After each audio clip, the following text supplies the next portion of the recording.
Okay, now with this centre beam in place, let's work our way around here and place in our other sill plates. So again, I did some work off camera here to speed this along, but I'll show you how I went about doing this. So the first one I did was this centre one right here. The next one I did was this back wall over here.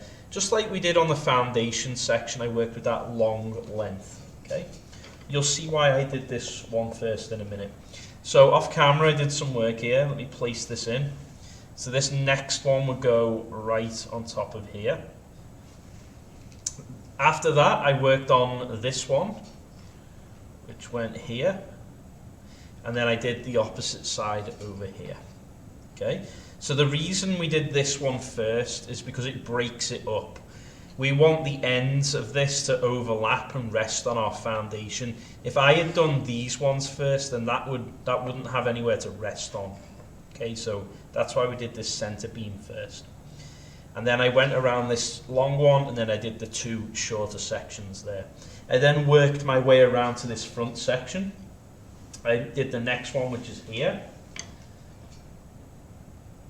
Goes right there, and then for this section I just went around. I didn't mirror the image over here, I just went around.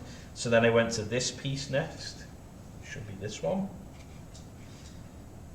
Yep, it's that one there. Then I went to the front piece for this. You might, again, everyone's going to have a different design. I went to the front piece. I then went to this piece here, this long piece, like this. Went to this short one at the end. Okay, just like that.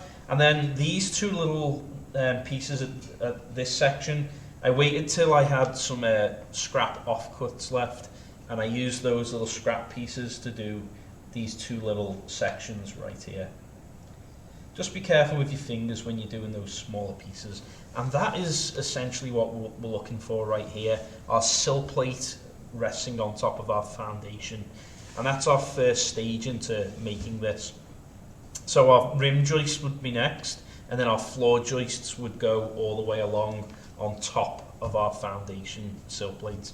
So if you go into your basement in your house, and if you look on top of, everyone's going to have a different setup, but usually if you look on top of the foundation concrete, you should see a piece of wood resting on that concrete, and that piece of wood is called the sill plate.